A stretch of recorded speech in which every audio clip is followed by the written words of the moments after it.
Do you remember your sex education? Was it helpful to you? Was it filled with scientific information rather than real, practical advice? I'm Diggory Waite, and this is The Real Sex Education. Each week, I'll be joined by a guest. We'll impart our own sex wisdom, ask our own sex questions, and we'll go over all the things they don't teach you in school. To bring this all together, though, we'll need an expert, a sexpert, if you will.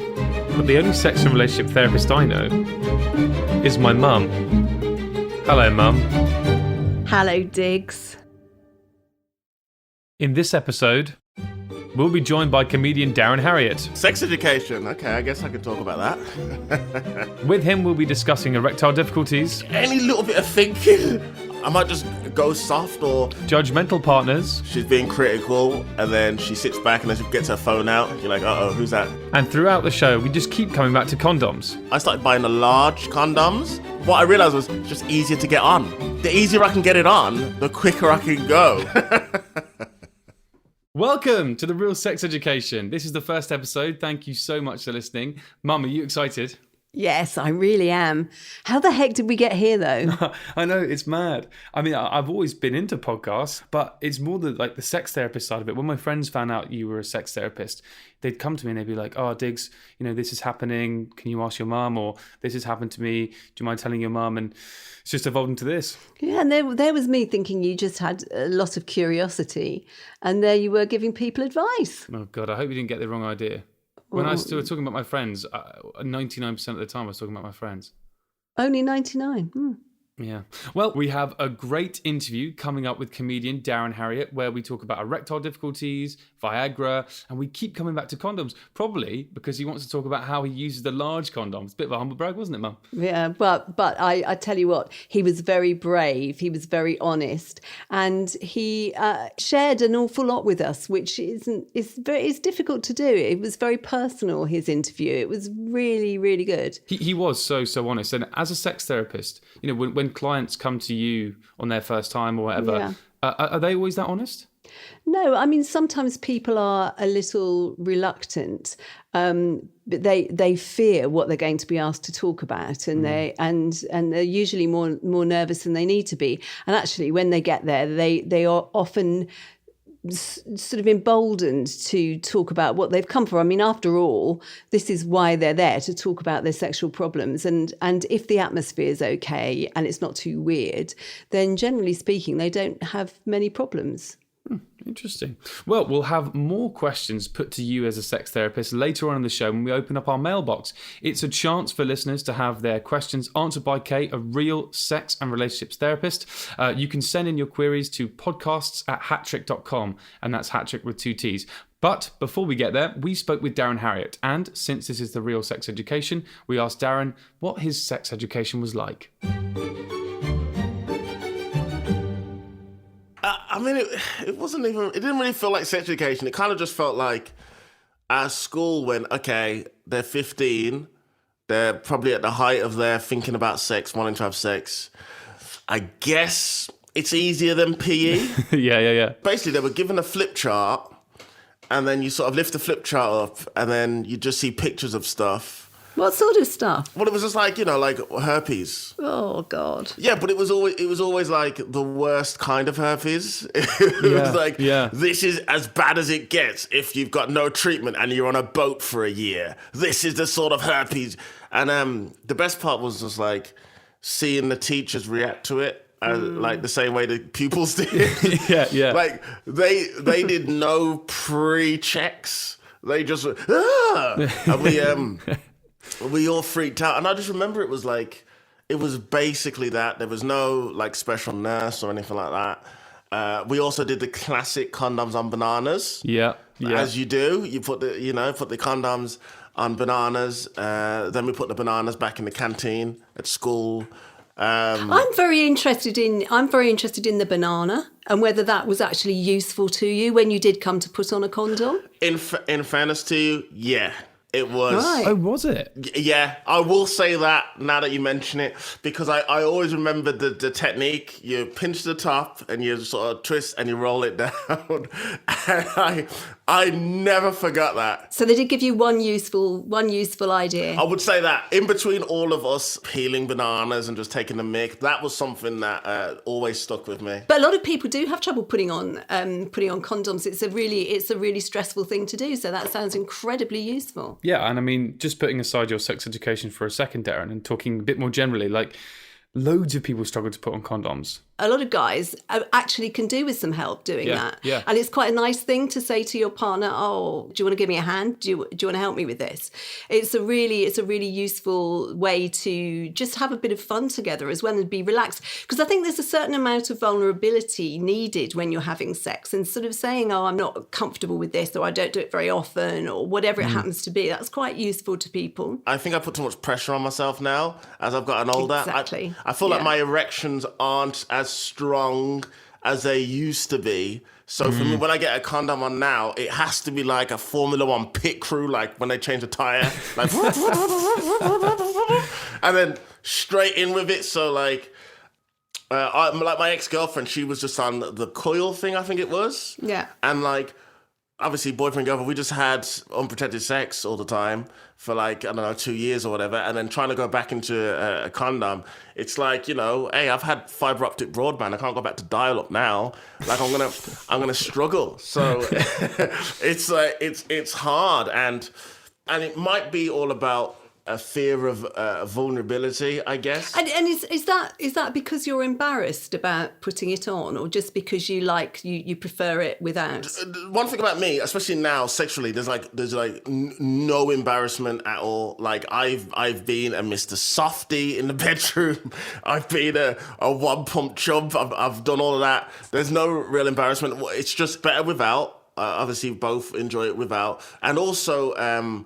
I feel like you can be just much more spontaneous sexually when there's no condom, because you have to have a condom involved as well, and You have to pause. Yeah, you have to pause. Yeah, it's like in the middle of being like horned up ready to have sex, someone like throws maths questions at you. Like, what's 1 + 1? Put the condom on. What's 3 × 4? Put the condom on. What's 8 × 9? Put the condom on. What's 12 × 6? Put the condom on. Oh, my erection's gone now. I asked Darren about that pause, when the maths questions are being thrown at you and you have to put a condom on, whether that pause affects him. Any little bit of thinking, it might just, I might just go soft, but I'm very okay with it, just because I know that there is going to be a point when it will come back. People don't realise that it's not the way it was when you were 18. And a lot of people need a bit of encouragement to get their erection back. That's completely normal. During the normal lovemaking session, you might need a hand. And that would be completely normal, and not something to worry about at all. Not at all. And I always encourage my clients, I always encourage people to, the guys to do it themselves, not to rely on a partner. Just help yourself back. What do you mean do it themselves?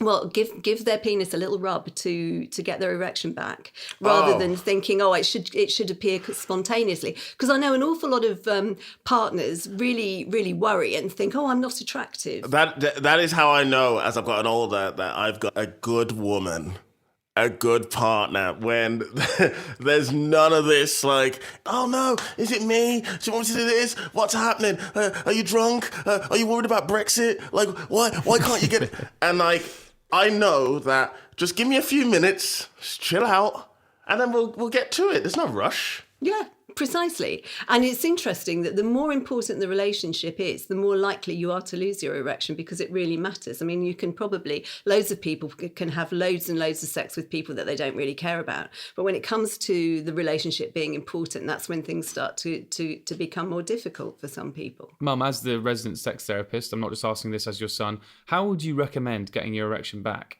Well, I mean, sometimes I think Darren makes a very good point about just chilling and maybe just having a little chat, having a little kiss, doing something else, maybe focusing on your partner for a moment, just any of those things. And also, if you don't know the person very well, I think Darren also made an excellent point about how you can tell you've got a good woman here. Because if people are not are critical or expect you to be able to do it all perfectly, then maybe you want to see that as a bit of a red flag in the relationship going forward, because they may be far too critical. Have you found that, Darren? Yeah. Yeah. Yeah. Been there. Yeah. Yeah. It's never good when that happens, and then she's being critical, and then she sits back and then she gets her phone out. You're like, uh-oh, who's that? No. Who are you WhatsApping? What are you saying? Oh no. I just asked my mum, how does someone get their erection back? That is pretty weird. In fact, it's very weird. It couldn't get weirder than that, unless Darren asked my mum about Viagra or something. That would be weird. That would be really weird. What are your thoughts on Viagra? Oh, well, it has a very definite place. It really does. I mean, I guess a lot depends on why you're using it and what you want it for. But sometimes we sex therapists do suggest using Viagra for confidence, even when, I mean, sometimes people have perfectly fine erections and they don't really have a problem at all. But they're just worried. They're just worried because they're not as firm, or they're worried about losing them. And sometimes using Viagra gives them a lot of confidence. It's great, but it's not for everybody. I mean, it has some unpleasant side effects for some people, like indigestion and a stuffy nose. So you can imagine sort of talking like that all the way through sex and kind of burping and things. That does happen. No. So it's not ideal for everybody. So you might have to try different drugs sometimes. I was thinking of it potentially because I'm not very good with an erection in a condom. That might be a slight way around it. It might still go, though. I mean, because people think that you take a Viagra and then you instantly get a rock hard erection, and it just, and it's just there. But you have to actually be aroused, and you have to not be anxious. Yeah, I started buying, because I used to just use the normal condoms. I started buying the large condoms, which fit perfectly. They don't slide off. What I realized was it's just easier to get on. Yeah. The easier I can get it on, the quicker I can go. So, Precisely. But I mean, I don't think people should be so worried about getting it on and going. I mean, in some ways, I think the pausing is actually quite nice. And also, as a guy, a bit of simmering is really nice. Have a little bit of intercourse, a little bit of something else, a little bit of intercourse, a little bit of something else. So, I mean, obviously, you need to keep the condom on and working, so you don't want to lose your erection too much. But that coming and going is really nice, and you have a much more explosive orgasm at the end. I believe, I'm led to believe.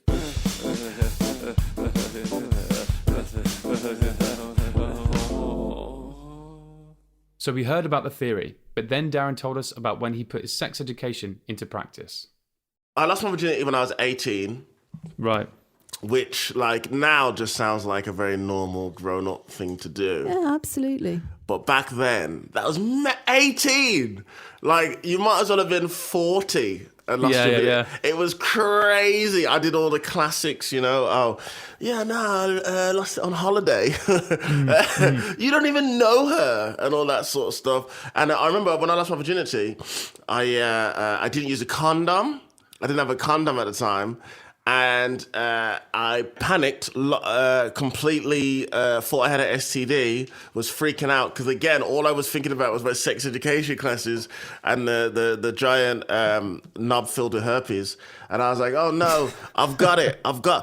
And then I went to the STD clinic to get an STD checkup, sweating. I went in there, they obviously they did a full check and everything. And then the nurse looked at my penis and went, oh, it turned out I had, phimosis or whatever it is? I needed circumcising. What exactly was the issue? The skin just won't roll back. There are several different reasons why the skin won't roll back. This is the foreskin? Yeah, the foreskin. And if it won't roll back, you can get a lot of pain during sex. You can get, a build-up of bacteria, which isn't very nice if you're giving someone a blowjob either.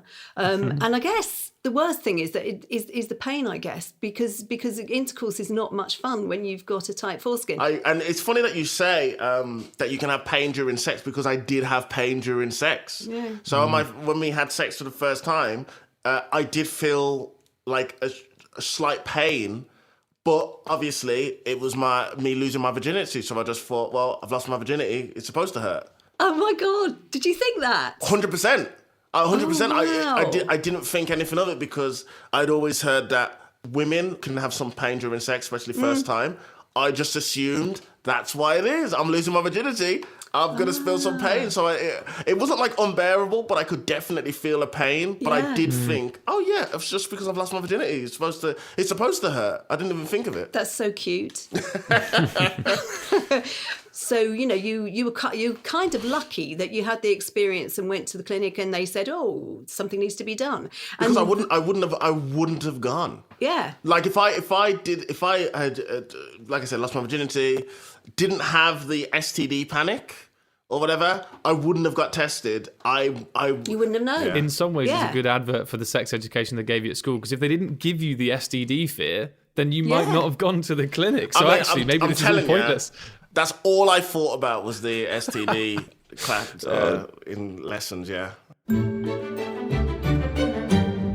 So we found out what Darren learned at school. So then we asked if there was anyone else he could talk to about sex. I just couldn't even talk to my mum about basic emotions. We just didn't have that relationship. I think they just kind of expected me to just figure it out the right way. And a lot of my sort of sex was basically just porn, like early porn, like downloading LimeWire overnight, having porn. Just for the uninitiated, obviously I know what LimeWire is. Of course you do. LimeWire. Have you heard of LimeWire? No.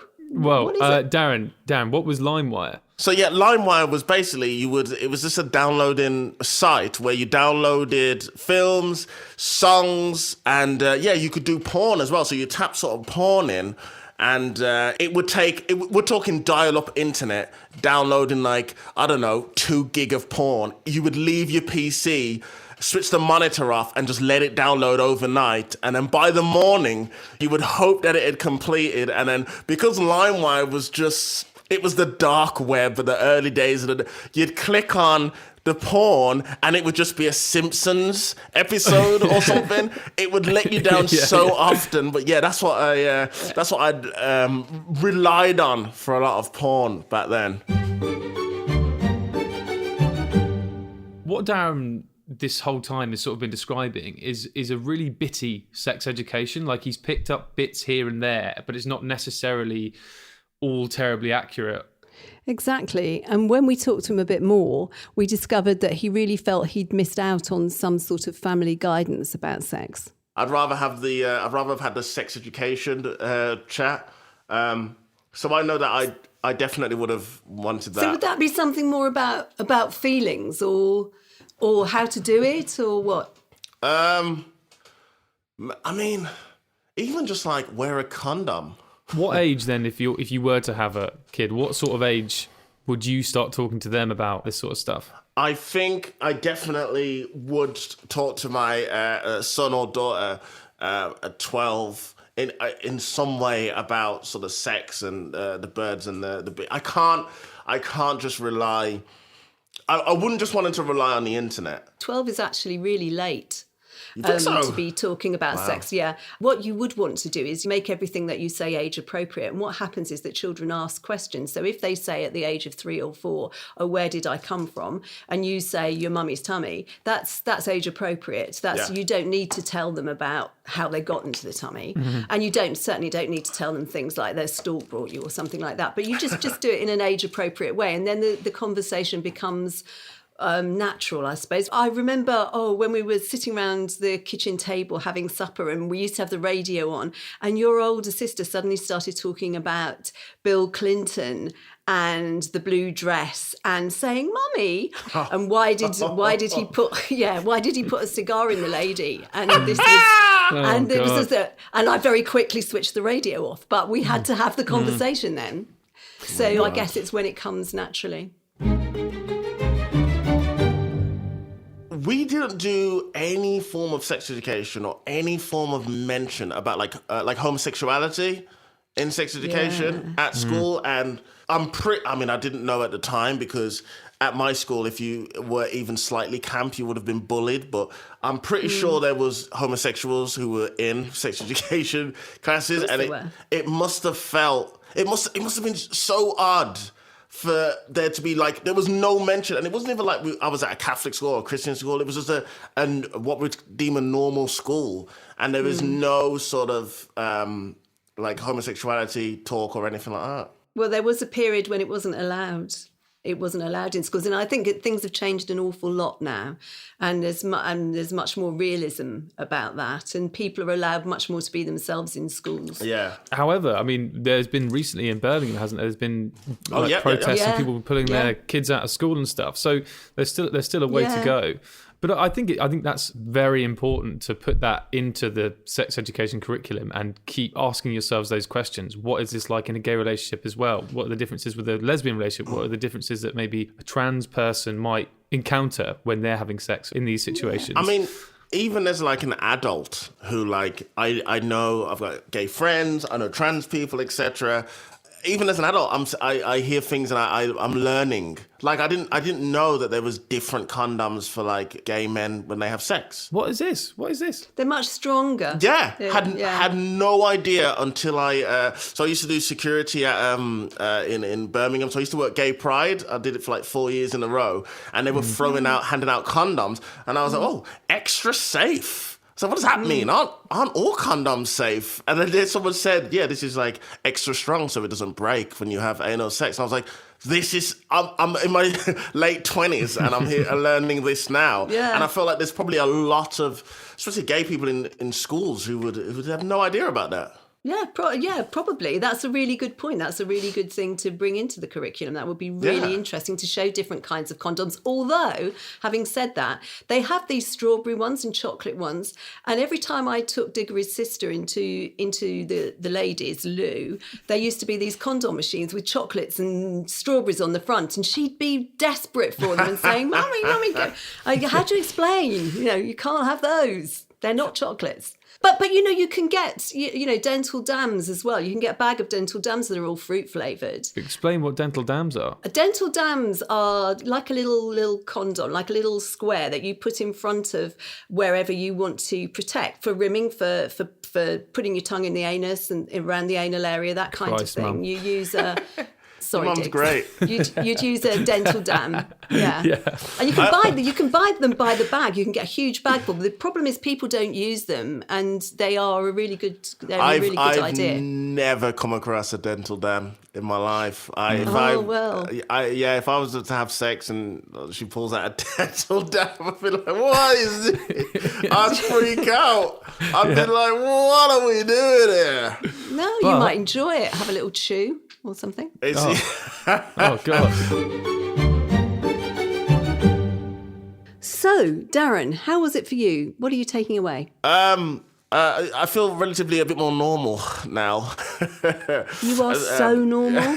Because especially when we're talking about my sort of... I always thought my sex education was as bad as it can get. But when I think about how it affected me, especially with the fact that I did go and get tested, and I was worried about STDs. I get what you should be. And then I also have still, 16 years later, still remember to sort of pinch the condom and turn and put it down, which I learned in school on a banana. So I did take two things from it, which were really valuable, which... Up until now, I never thought I did, really. I just remember how we all thought it was quite silly and how sort of scared the teacher was. So I definitely think I might have had a better sex education than most, really. Good. No way. So like a complete 180. That's brilliant. Yeah, that's great. Perfect. Darren, thank you so much for coming. Lovely to meet you. Brilliant, man. I hope you do many more. I'll see you later. Thank you. See ya. It's the mailbag. Send Kate your queries to podcast@hatch.com. It's the mailbag. Send Kate your queries. Podcast@hatch with 2 T's. Hello there, I have a query for Kate. I would like to know when the real sex education mailbag starts. The real sex education mailbag starts right now. So now it's the time of the show where we take a look in our mailbox. It's your chance to have your questions answered by an accredited sex and relationships therapist. If you have any queries for Kate, you can send them in via email to podcasts@hattrick.com. That's Hattrick with 2 T's. And don't worry, we'll keep your anonymity unless you say otherwise. So let's take a look. Mum, the first question we have is from Grant, and Grant says, my partner and I have been together for 15 years and have 2 children. In the last 5 years or so, we've been having sex less and less often. She says she loves me and wants to do it, but she just doesn't feel like it. What can I do to make her interested? So this is really common when couples have been together more than about 10 years. Usually one or both start to enjoy sex less or feel less desire.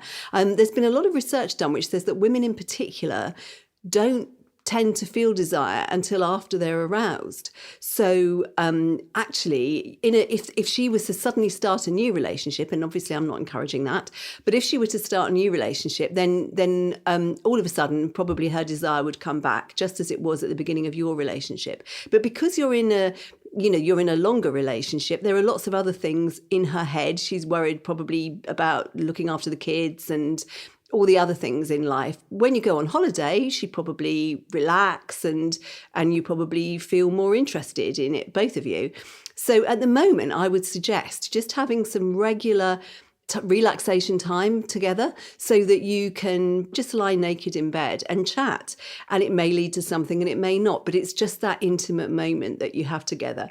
And generally people find when they do that they do have more sex, but don't push that aspect of it. Just talk about the intimacy, enjoy it, and don't feel that she doesn't love you or that this is unusual, because it's really, really common.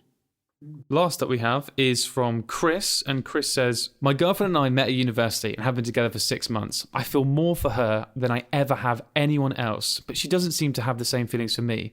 We've been apart in lockdown, living with our families, and it's killing me. It doesn't help that she hasn't told her family about us.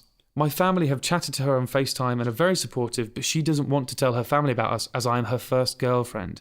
I feel she would if she loved me. Well, she probably feels you wouldn't ask her if you loved her. It's not that long a relationship, really, is it?